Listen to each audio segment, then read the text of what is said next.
Om Shruti Smriti Purananam Alayam Karunalayam Namami Bhagavad-padam Shankaram Loka Shankaram Shankaram Shankaracharyam Keshavam Badarayanam Sutra Bhashya Kritau Vande Bhagavantau Punah Punaha Ishvaro Gururatmeti Murtibheda-vibhagine Vyomavadvyaptadehaya Dakshinamurtaye Namaha. Om Sahana Vavatu Sahanau Bhunaktu Sahaviryam Karavavahai Tejasvinavadhitamastu ma vidvishavahai. Om Shanti Shanti Shanti. Om Narayanav Paro Vyaktat Andam Avyakta Sambhavam Andasyantastvime Lokaha Saptadvipa cha Medini. We have looked at the situation, whole sequence of events that have led not just to the war but to the conflict in Arjuna's heart. The war outside, and then what is here? Conflict called Dharma Sankata. Dharma Sankata means a difficulty or a challenge with regard to one's duty. What is Arjuna's duty as a warrior? To fight. Very simple, very easy. It's a no-brainer. But then his dharma of being grandson, and then what else? Nephew, student, all these roles, they are also a certain kind of dharma because they have with them their own duties. This is in conflict.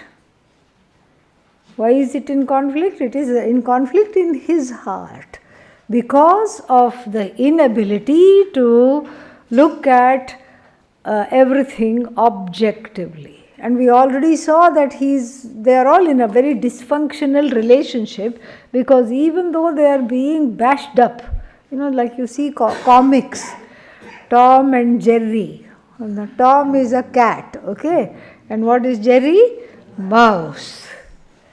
So every time this one would think that this Jerry being small will be bashed up, but no, it is Tom who is bashed up. And Jerry is very clever and quick also, so he escapes him, and then what does he do? Gets bashes up the cat. Each and every time the cat looks, just like something the cat dragged in, another cat dragged in. And so, therefore, but still the comics continue. Why? Because that is the saga. They cannot be with each other, they cannot leave each other. This is exactly how these Kaurava, Pandava families are, and they have been, the Arjuna and his brothers have been bullied, terrorized, bashed up, beaten up and tricked, not once, not twice, but the whole life. That is what has become normal. In fact, he has this love-hate relationship with them. He hates them for bringing him to the brink of this terrible decision where he has to choose between them and his duty as a warrior. But at the same time, he cannot let go. So in the first chapter is full of this Vishada. Vishada means this kind of a sorrow which is like a two-pronged sorrow. One is the anger about the war and having to kill what he calls his own people. This is one side of the pain. And the other side of the pain is again about the war, and as a result of this war, what will happen? Everybody will die. So what is the use of this kingdom? What is the use of everything? And he has his own logic. And so both these and both kind of are contradictory sorrows, and both those sorrows he presents, and that is what comprises the first chapter. The first chapter is Arjuna's pain, conflict, sorrow with regard to this war, with regard to his own place and situation as far as the war is concerned, and his specific roles as a son, as a nephew, as a grandson, as a student of Drona, etc., etc. So, on the one hand, he curses them. Look at where they have brought. They have brought us to this brink of war because of their greed. He calls them together, all collectively, as lobha apahata chetasaha. So these are the people who are what? They are apahata, hijacked. They are kidnapped by what? Avarice, greed. And these people who are kidnapped by greed have brought us to this situation. But then at the same time, again he cries a different tune. What is that tune? That tune is very interesting tune. It says, Nakangshye Vijayam Krishna. I don't want victory. Because why else are you fighting? For the sake of what? Victory.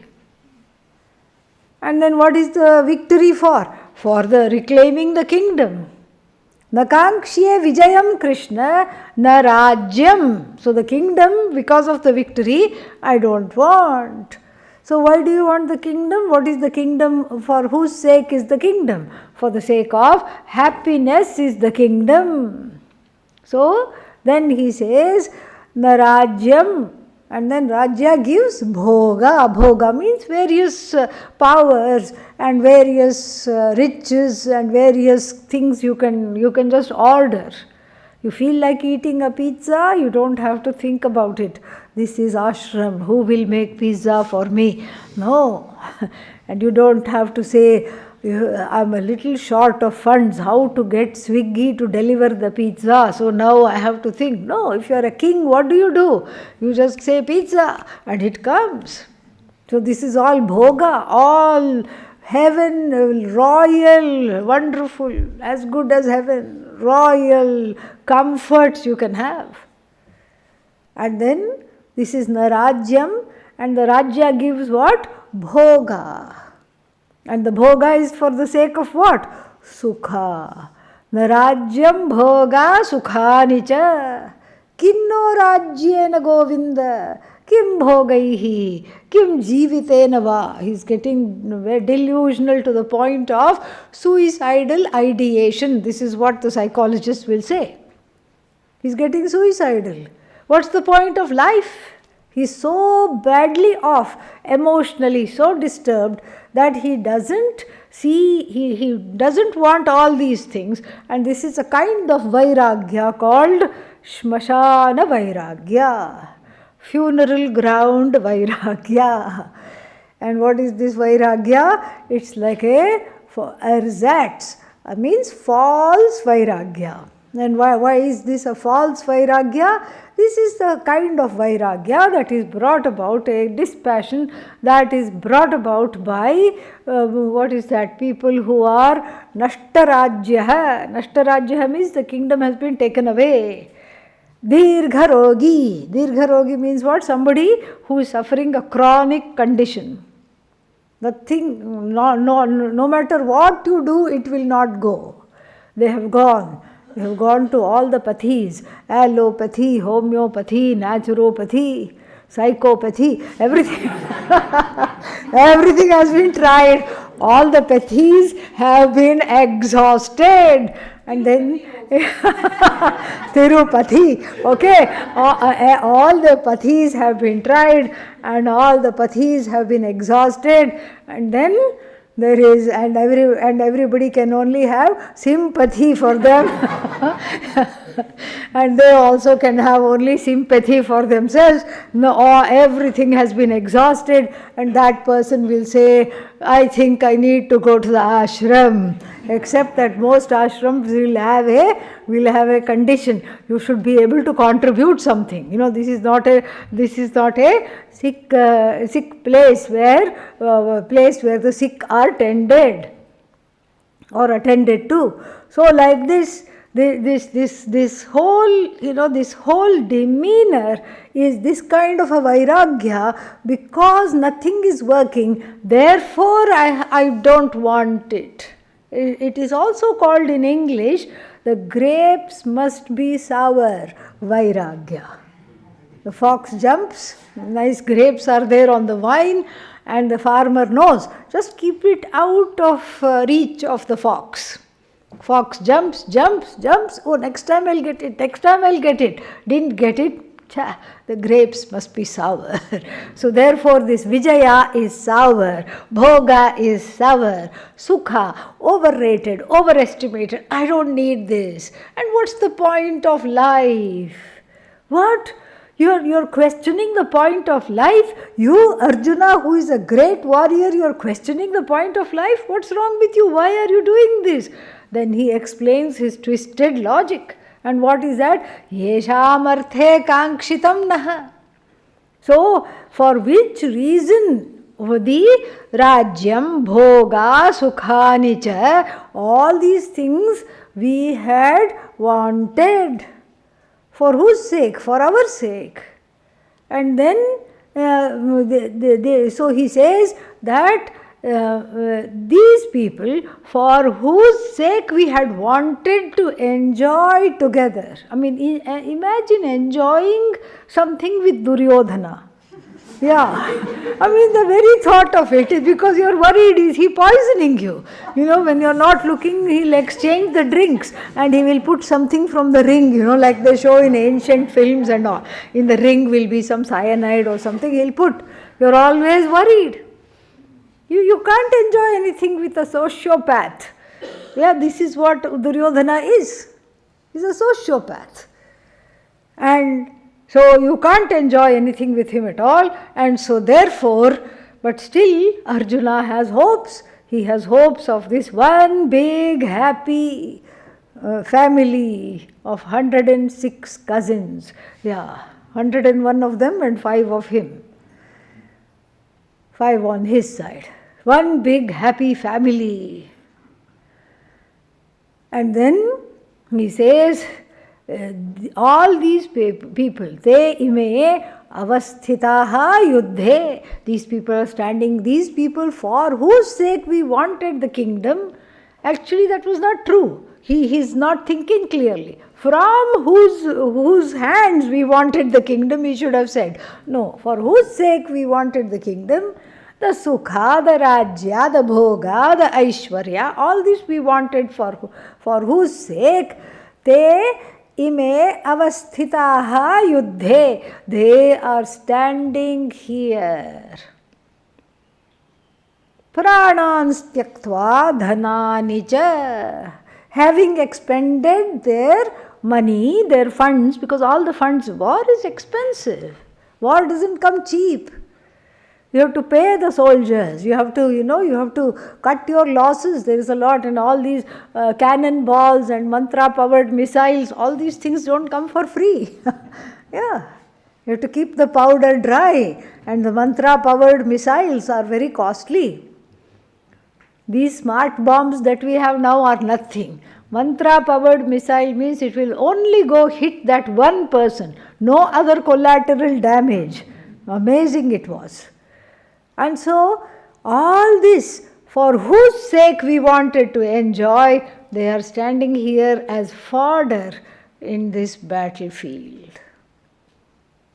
And they have come here, expended their funds and expended their lives. Expended their lives, they are alive, they are standing, they are not lying down.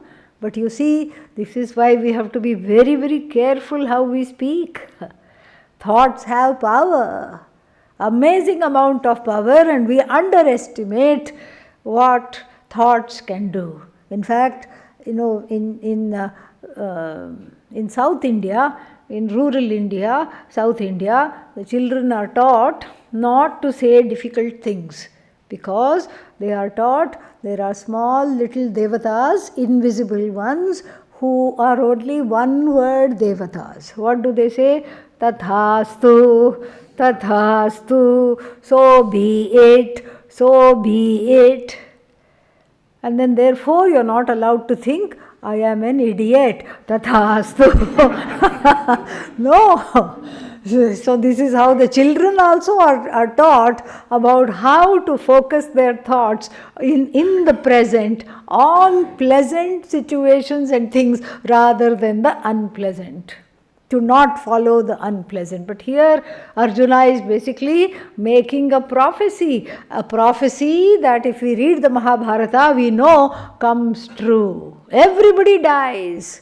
In fact, a whole chapter is about grieving all the people's deaths. The surviving women are crying. It is called Stree Parva. The whole chapter in the Mahabharata is for grieving all these people.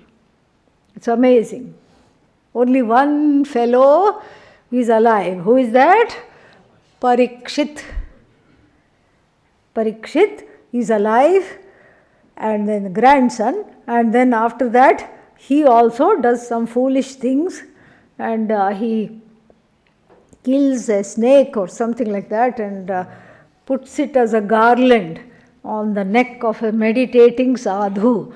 These kings, they had a lot of time. If we had given them to think of these strange activities, who will think of that? Yeah. A half-dead snake, you garland a sadhu, who is meditating? At least if the sadhu was available for interaction, different thing. No.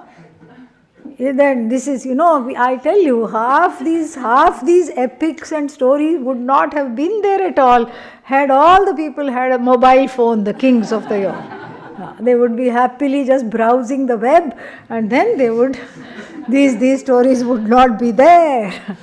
So then what happens? Parikshit also attracts a curse from that aforementioned sadhu. You will die in 1 week. So this is the extent of the battlefield, and also not only does Arjuna's words have this presciency, this kind of portending of this upcoming disaster, even Duryodhana's words also in the first chapter, Duryodhana also says the same thing or a similar thing. Here they have come, Madarthe tyakta jivitaha, he expresses it differently. Madarthe tyakta jivitaha means these are all the ones who have given up their life for me. They haven't given up their lives, they are walking, talking, standing there. But what does he mean? As good as.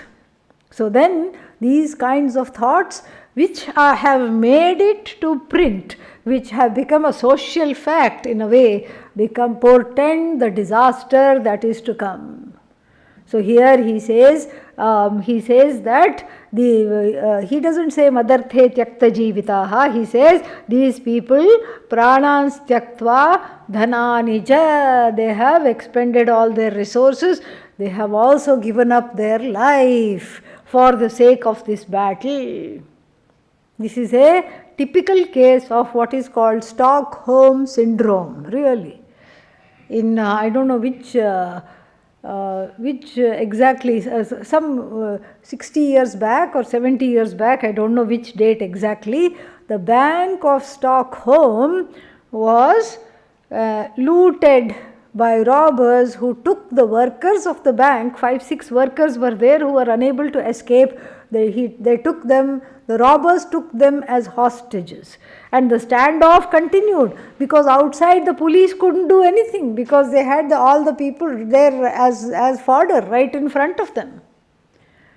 And so they had to be very careful. Hostage negotiation took place. They had to be extremely careful.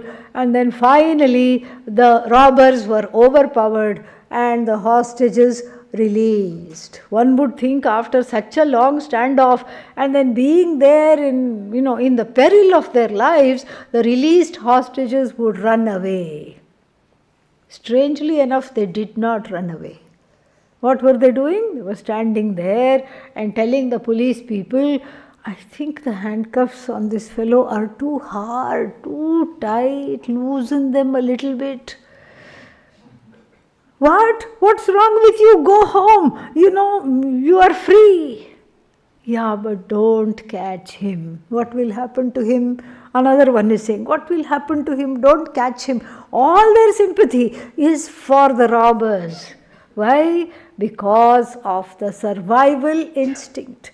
The survival instinct made them think of the robbers in a good light, because that is what they had to do to survive the standoff.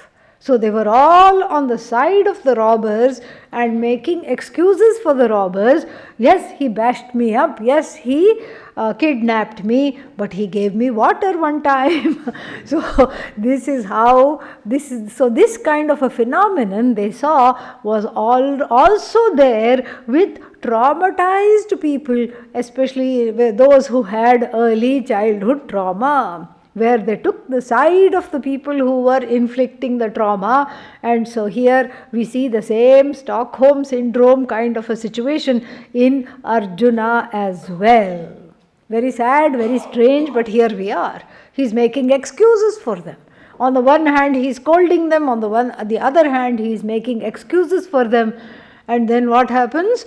He's just at the end of the first chapter, we find him swimming in the chariot. Swimming in the chariot? There was a flood? Yes, of his own tears. Yes, and then you're not supposed to sit in the chariot. You're a warrior. A seat is there in the chariot, but you're supposed to stand and fight. But he is sitting down, slumped in the chariot, after having had a full-blown panic attack at seeing his own people. Drishtva evam, in this manner, seeing what? Swajanam Krishna. Oh Krishna, seeing my own people. And then he says, he outlines the symptoms of the first panic attack in history. What does he say? Well, he says that I am all confused. I think I have fever. Tvakcha paridahyate. What does he say before that? Sidanti mama gatrani. Yes, I have a trembling situation. I think it's malaria. And I'm trembling. My limbs feel as though they are not attached to me. They are having a mind of their own. Shithilayante, they are kind of atrophied. I tell my right hand, move. I tell my left hand, move. Pick up the bow, string the arrow. It is not listening to me. Tvakcha paridahyate. And then my mind is all over the place, distracted. I'm not able to control my mind. I'm not able to put it in one place. And then he says, what else does he say? I have started to see omens. What kind of omens? Viparitani nimittani cha pashyami. Viparitani means bad omens. What is an omen, really? And when is something an omen? If you are in a good mood and if everything is going well, it's even things that are omen you have forgotten. You have no idea that they are omens. The neighborhood cat, which happens to be black, comes and rubs itself against your legs every day. Oh, how cute, wonderful, very sweet. And then what? Today you have an important job interview. And you are worried whether you'll get it or not, you really want the job, you don't know if you'll get it. I don't think I'll get it. Oh, the mind is going down on the spiral of difficult thoughts, wrong thoughts. I don't think I'll get it this time. I don't know. I'm just, there'll be so many other people that are qualified. And then as you are crossing the road, the same cat crosses the path. Oh. What should I do? Is this a bad omen? So similarly, We hear that during the battle, before the battle started, the jackals cried. And so the jackals crying is a bad omen. They were crying all the time. If you are in the Kurukshetra, which is a forest, they will be crying. Why? Because they feel like crying. They are not saying, oh, we have to cry now to tell them this. No. But he starts to see all kinds of omens.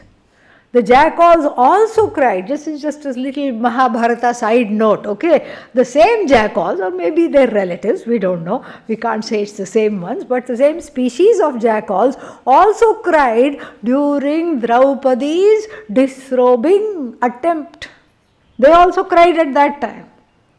And these 5 brothers stood there, speechless, sat there without doing anything. At that time, they didn't think this is a bad omen, because they had staked even the princess in the stupid game of dice.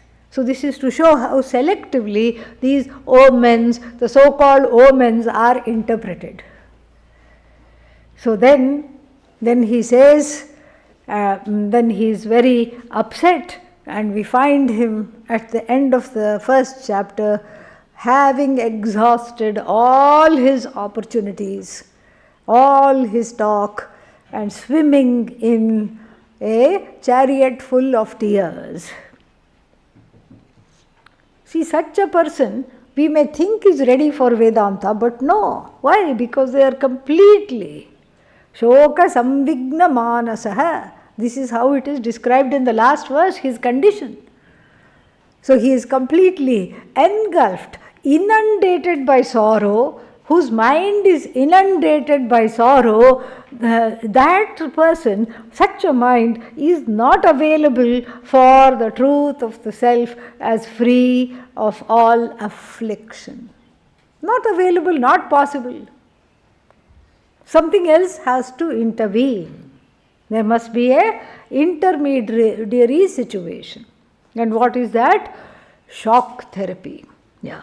Sometimes if the person is completely, rocking back and forth and inside themselves all the time, what do you have to do? Slap them around a bit. Yeah. You slap them around and then they go, they come out of it.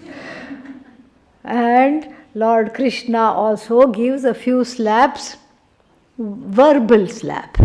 Kutastva kashmalamidam vishame samupasthitam anarya jushtamasvargyam akirtikaram arjuna klaibyam masmagamah partha naye tattvai upapadyate kshudram hridaya daubalyam tyaktva uttishta parantapa.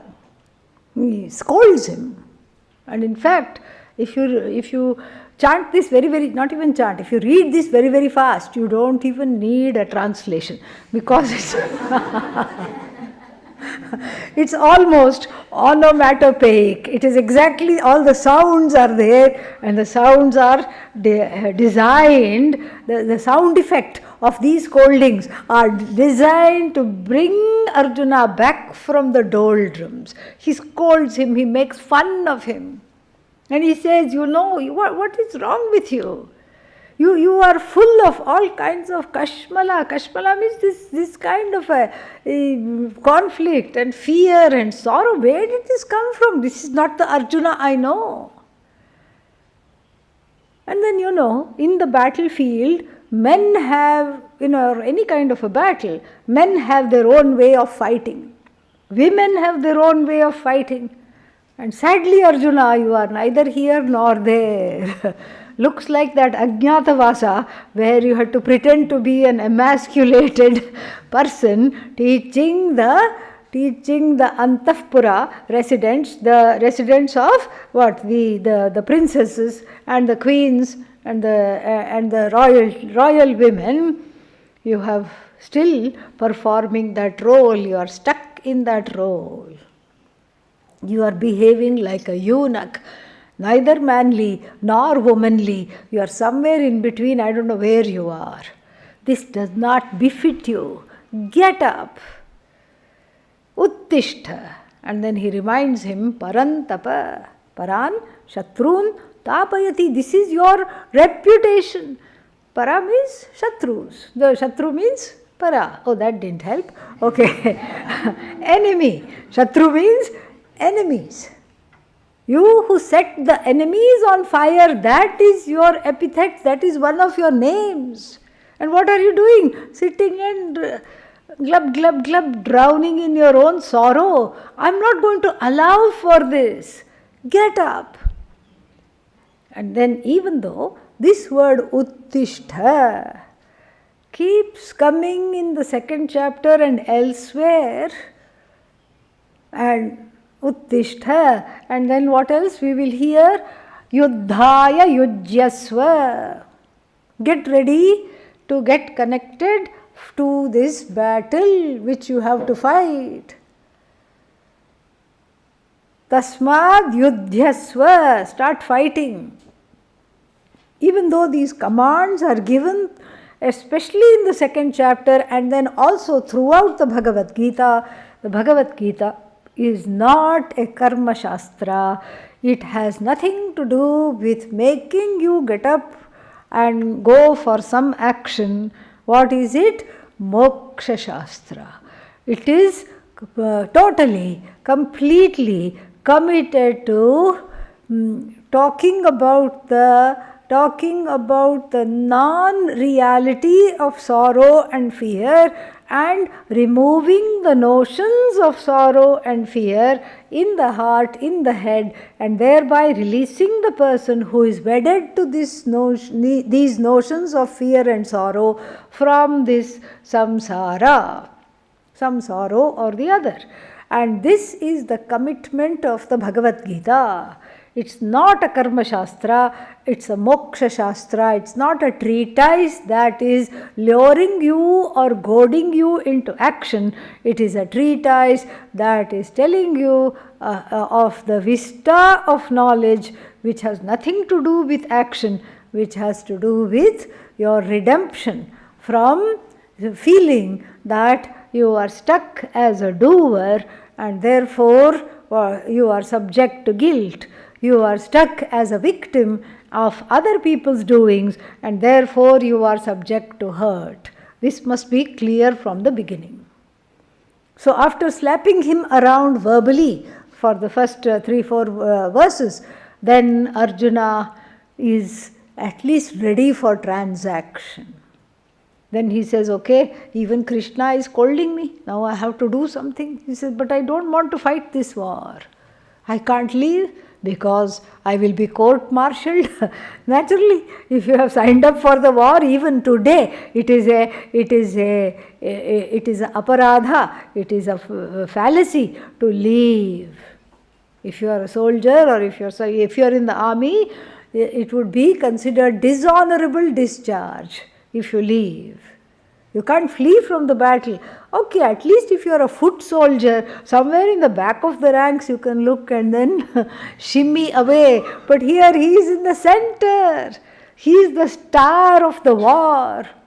He can't just sort of shimmy away without other people seeing. So he wants to go badly, but yet he can't go. What to do? Take sannyasa, loophole. Yes. Go on Amazon.com, order some orange dhotis. Shivaratri is coming. Okay? Order some orange dhotis and say what? Aha! I have given up everything. And from Kurukshetra to Haridwar, you can walk in a day or 2 days. You can walk, reach there, grow a beard. It's very useful, you see. Yeah. Women, of course, are denied that, but if you are a man and you can grow a beard, you can hide the fact that you have left the war under disgraceful conditions. You have left the war. Nobody needs to know. You sit there with your beard and one bhiksha tool, bhiksha patra, and then people will just give bhiksha and you just say, wonderful, yeah, Purna Ashirvad hai, everything is fine, don't worry, thank you for bhiksha. That's all. Because this is what is called, this is the false vairagya, coming not from a certain kind of a wisdom, but from a feeling fed up with one's situation. And as they say, when the going gets tough, the tough get going. This was his situation. And so he expresses that in the beginning of chapter 2. He says, I'm gone from here because I can't attack my gurus, I can't kill my grandfather, I can't do all this. Therefore, it's better to become a sadhu and live a life of alms. And then he says, then he understands that this is not a feasible option. Why? Because lead a life of alms means what? He is neither a brahmachari nor a sannyasi. He can't go away like that and lead a life of alms, and nobody will give him sannyasa. They will say, they will refuse to give him sannyasa. So he understands this. He understands this dilemma, and then because he is so badly cornered, he is cornered very badly, cannot undo the situation that led to the war, cannot undo that, cannot go away, and cannot fight also. This is the corner in which he finds himself. And he says, he understands also one more thing thanks to his emotional maturity, because he is not an ordinary person, he is a very mature being. And thanks to his emotional maturity, he says that this sorrow connected to the loved ones, connected to all these Bhishma, Drona, etc., is not really a situational sorrow. A situational sorrow is such that when you get out of the situation, you are no longer in sadness.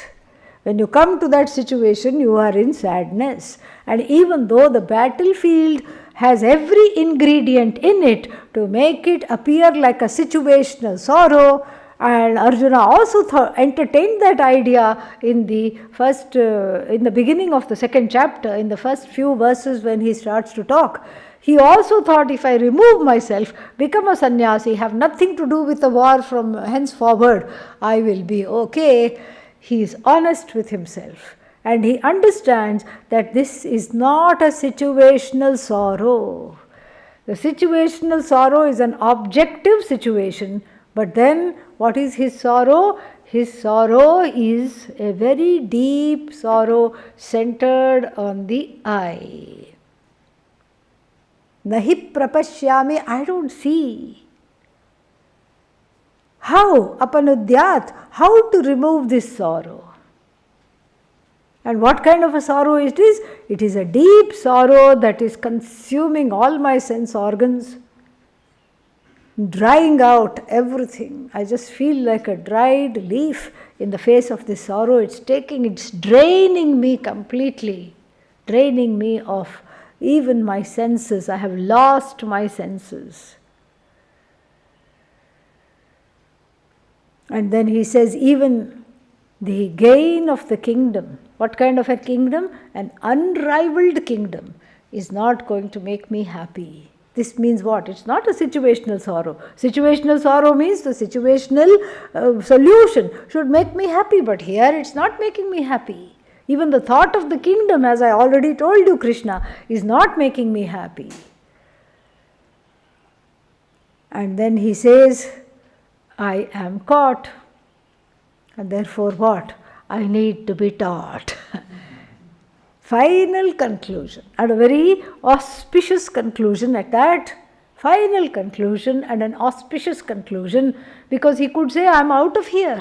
He could say, okay, I have a sword in my hand, or I have a bow and arrow, and I can turn it against myself, and then I'll just kill myself right here in the battlefield, because he had already expressed, Jivitena kim va. What will happen if I am continuing to, what is the use of my life? He had already said. But he does not go to those places. Thankfully, he is able to pull himself out enough to be able to have sakshita, the observing of the sorrow he is able to do. He is able to observe the sorrow more or less what? Dispassionately. And he says this sorrow is long standing. Wherever I go, there I am. This sorrow is connected to somehow wherever the eye sense where it obtains, that is where the sorrow is. It's nothing to do with Duryodhana, it's nothing to do with the battle, it's nothing to do with anything, it's nothing to do with killing Bhishma, Drona, etc. The situational sorrow has unearthed a sorrow that is beyond description, that appears to be attached to the eye. And I can come out of the war. I don't even need you, Krishna, to tell me how to get out of this war. I can leave. I can take sannyasa. I can just go away and become a dropout. I don't need you to give me ideas. I have them myself. The situational sorrow, I know how to get off. I have got out of many such situations. But this other sorrow, which the situational sorrow seems to be triggering again and again, that I have no solution. I don't know. This is a very good beginning. I don't know how to come out of this. And therefore he says, Shishyah teham shadhimam tvam prapannam. It's not shadi, okay? Yeah, shadi, from shas to teach. Teach me. Teach me how to do that. I am your Shishya. This is another very auspicious moment, not only because he has found out that this situational sorrow is not the problem, and this problem seems to be the sorrow centered on the I, the ahankara, the I thought, the I notion, which he doesn't know how to remove.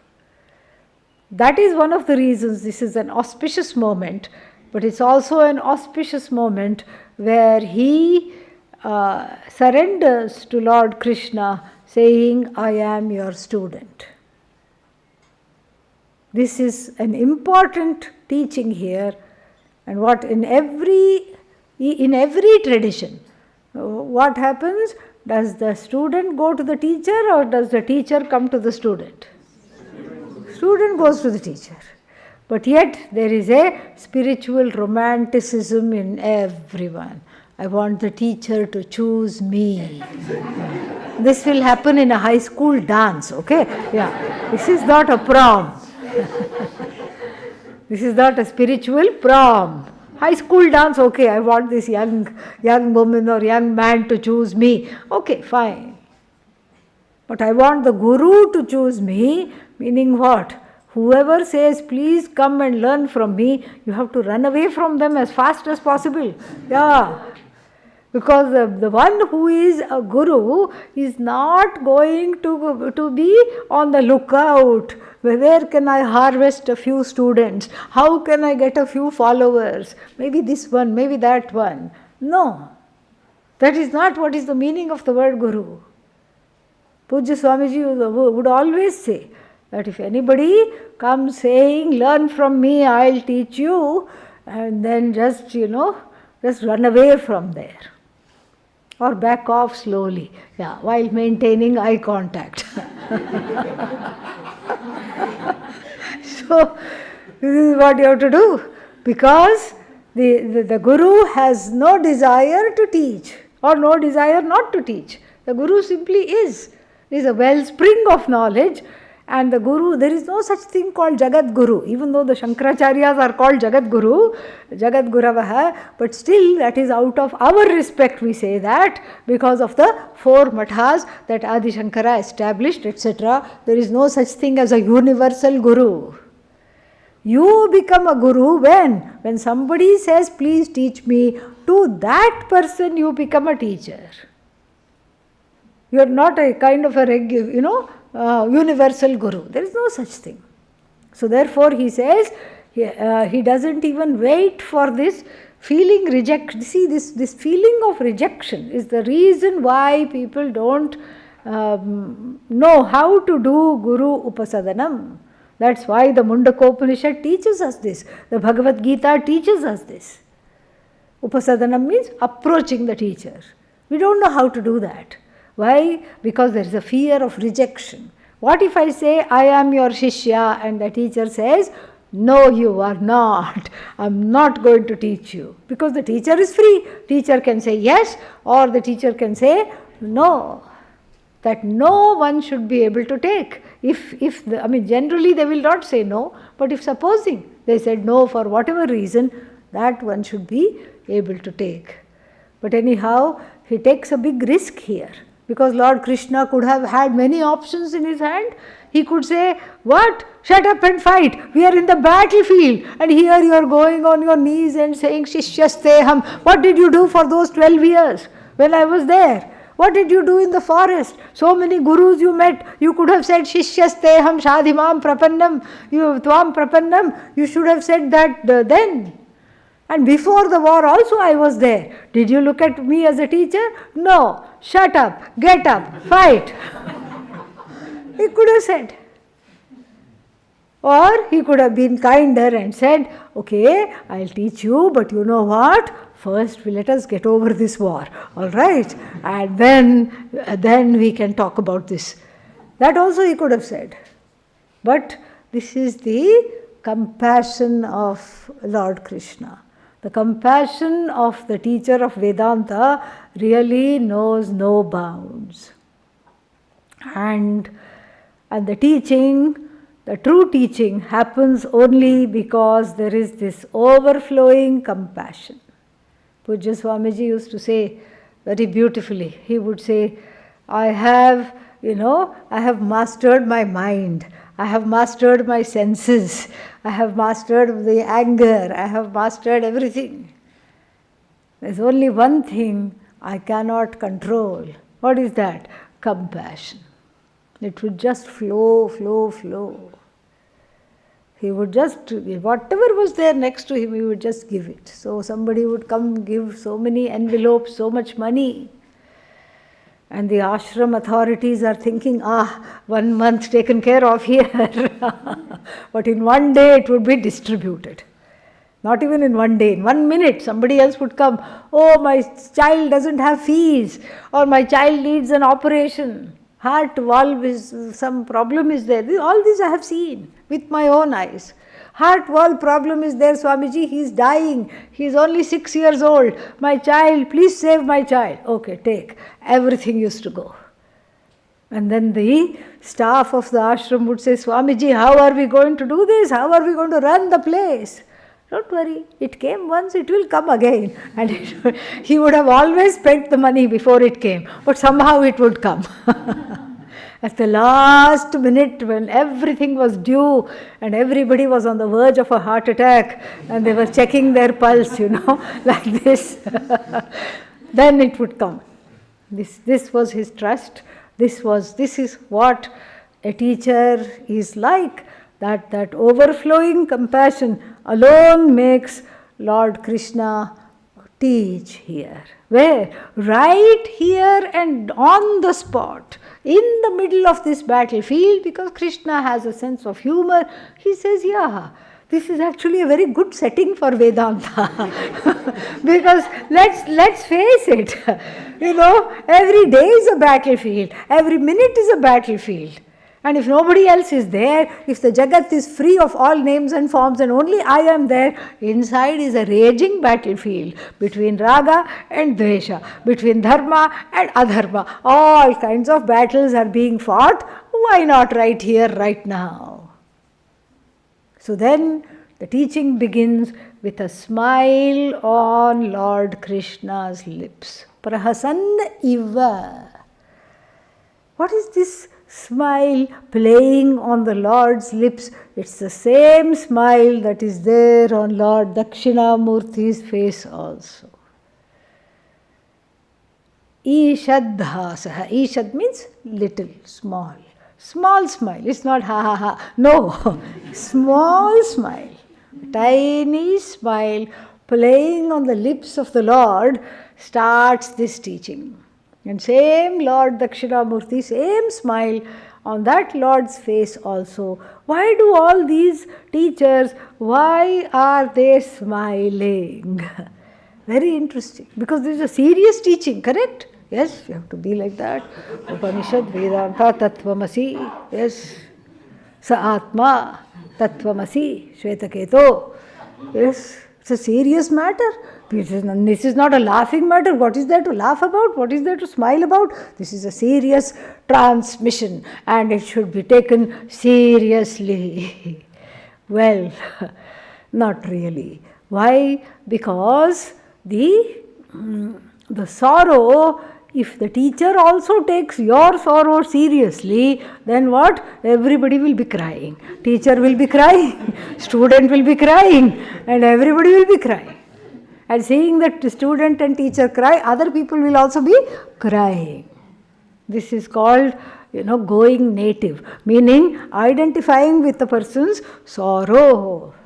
The teacher does not do that. The teacher is firmly fixed in the Shastra, established in the Shastra, which the teacher has imbibed from his teacher, her teacher, like that. And in the case of the Lord is the initiator of this tradition. And so this knowledge is a lived knowledge, is something that one owns up and assimilates. And so therefore what? There is no distance between the knowledge and the person. And the knowledge is such that it falsifies the sorrow. It falsifies not only the sorrow, but that you are a sad person. This knowledge falsifies because the you is located in a different place than the sorrow. The sorrow belongs to the everyday order of reality and also to your subjective order of reality, and the self that is free from sorrow belongs to the objective and the ultimate order of reality called Paramarthikam Sat. The sorrow, the situational sorrow is Vyavaharikam, and the chronic sorrow is what? Pratibhasika, subjective. Empirical reality of the everyday is a place where the pain of the past is triggered. The early childhood pain, etc., is triggered where? Here, in this stomping ground, in this kshetra of names and forms. And the place where that pain which is triggered belongs to a subjective reality, and the falsification of you, the disconnecting you from that subjective reality is the bread and butter of Vedanta. And of course it is accomplished with a smile because the teacher does not see the situation in the same way. So the teacher is not laughing at Arjuna here. Lord Krishna is not laughing at Arjuna. Lord Krishna is smiling because he has that objectivity. And with this the teaching begins. And the teaching begins very beautifully. Ashocyan, and 11th, what is that? Not 11th line, 11th verse.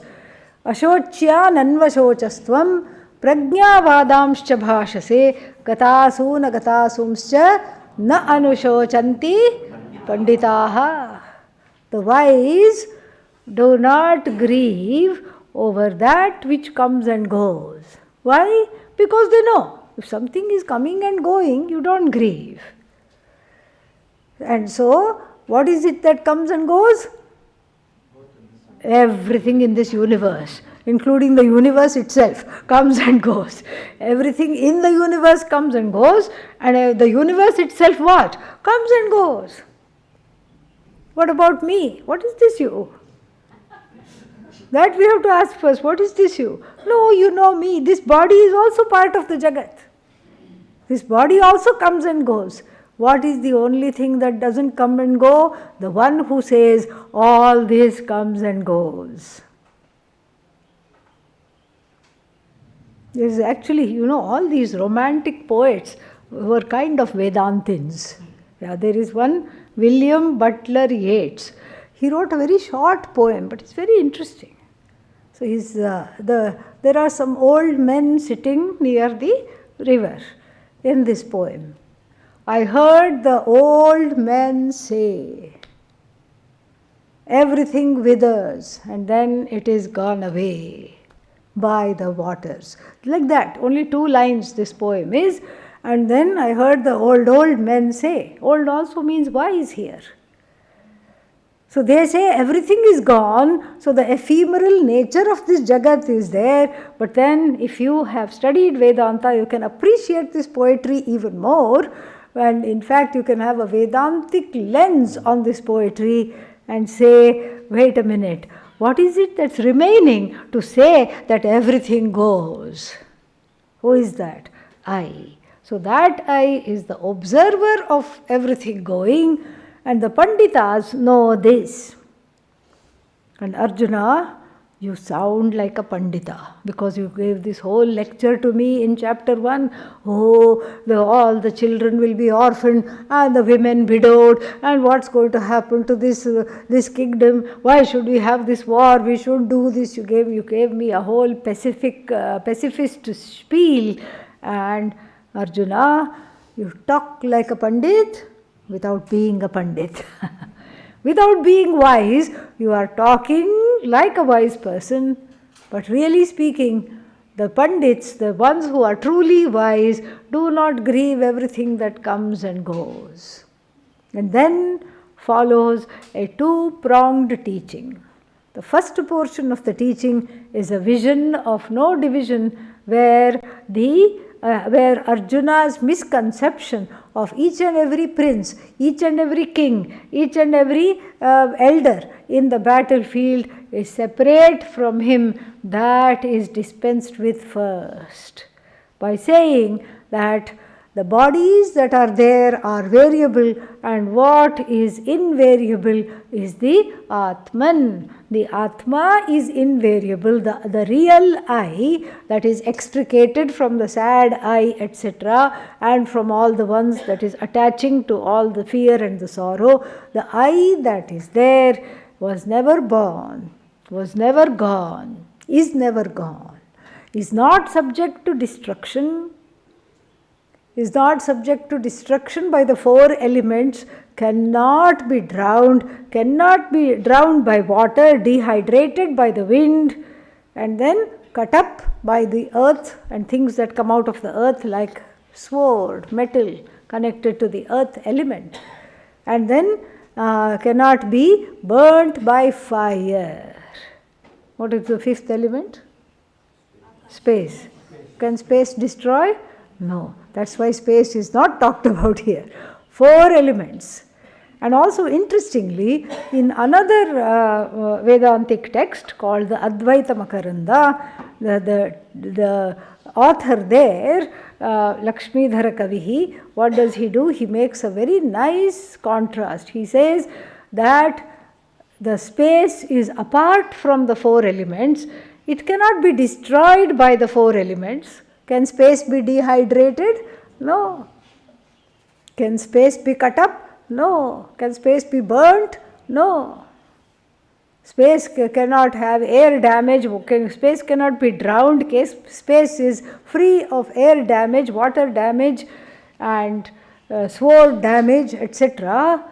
So, what to talk of the Atma, which is what?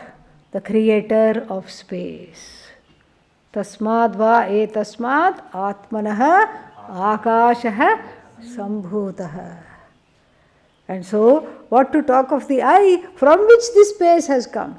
Even among the five elements, this space is indestructible. What to talk of the Atma, from which this space has come? So, the elements cannot do anything to it.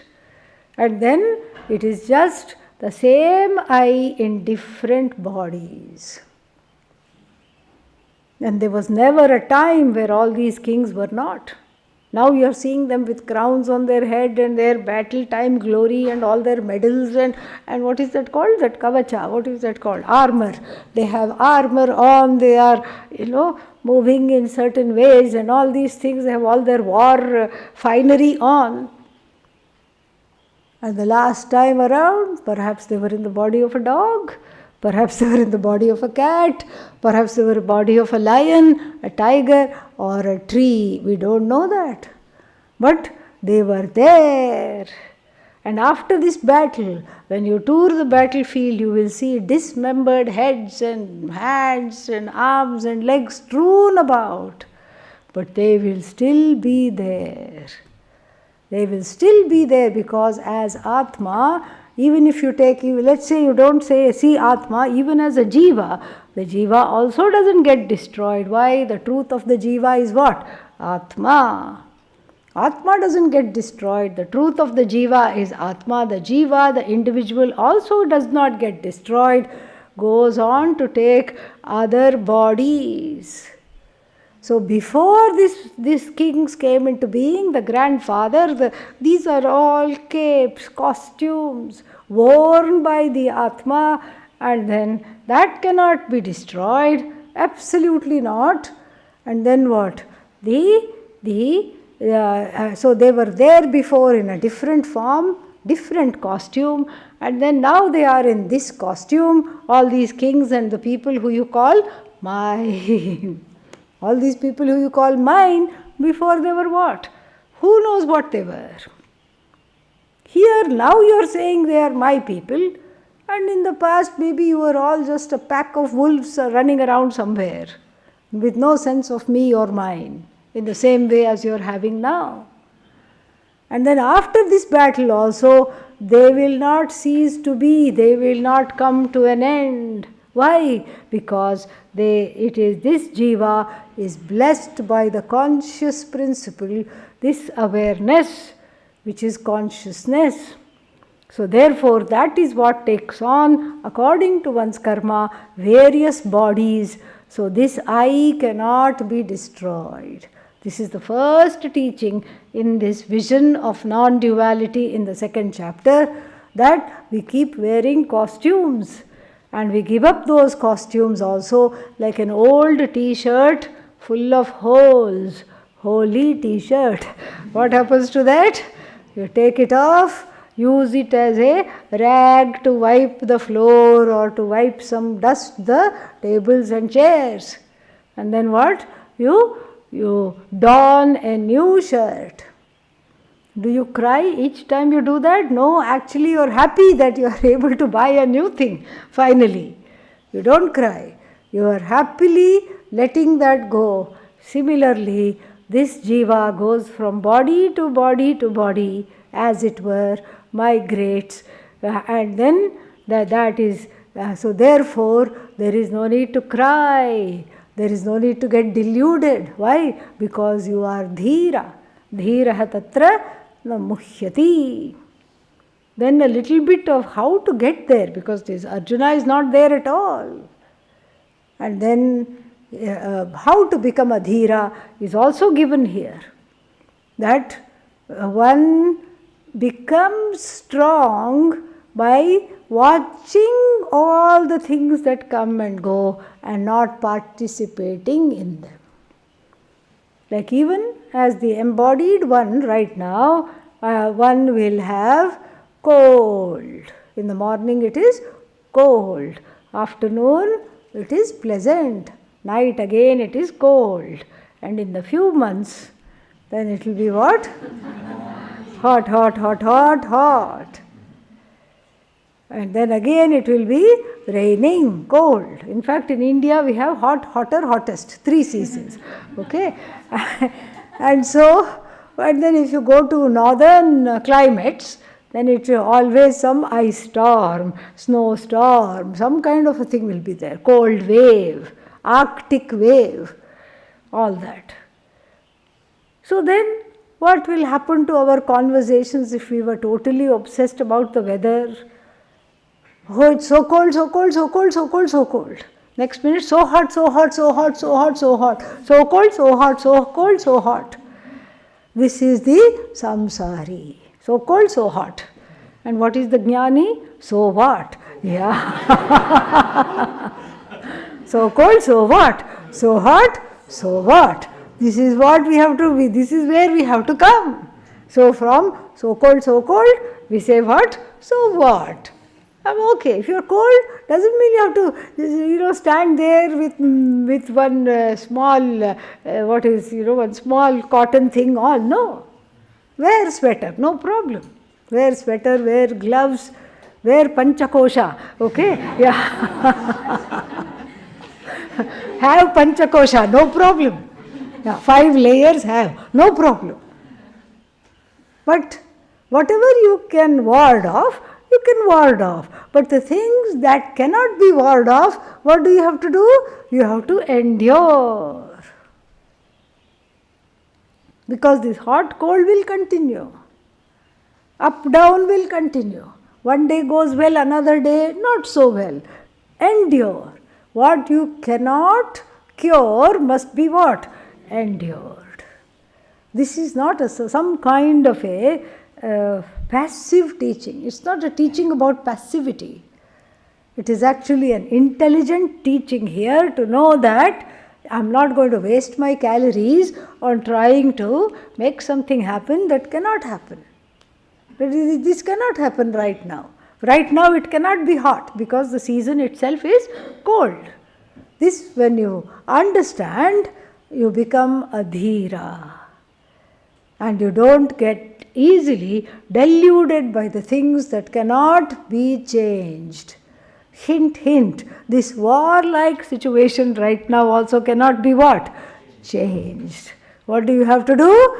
You have to go along with it, knowing that you are not really killing anybody, knowing that these are not really your people, knowing that they were already there, knowing that they will continue to be there, knowing that this is your duty. You just have to go with the flow. And then so the vision is given. And after the whole vision is given, how this Atma, the truth of this body-mind-sense complex, the indweller of the body-mind-sense complex, is completely impervious to destruction of any kind by any source.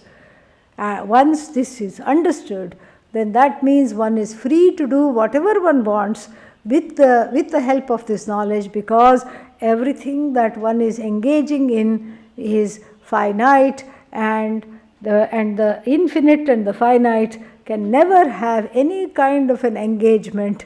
It is just fun, that's all. It's like playing with your shadow. And we do this. So you go like this, you see the shadow and you say, oh, what a nice bird. You go like that, then you go like this, then suddenly it becomes a deer. You are playing with the shadow. You know that it's not really a deer. Then you go like this, it becomes what? Snake. But you're not frightened. Why? Because you are casting the shadow. You are all light. So the Jagat becomes a playground. Jagat becomes a playground, a mithya rupa playground, a playground which is enjoying a dependent reality, dependent on you. Just like the little deer and the bear and the dog. I think this is dog, yeah. This is dog. You can try it out. So the deer, the bear, the dog, all this you make, you are the one making it. You don't do this and then get frightened. Oh my God, the bear is after me. Oh, it's coming close, it's biting me. You don't do that. Because you know that you have done this. You know it is all you. And so, therefore, this teaching is not optional. Equipped with this teaching, the whole world is fun. The whole world is a lot of fun. Because you know you are the only one. That's why the whole world is a lot of fun.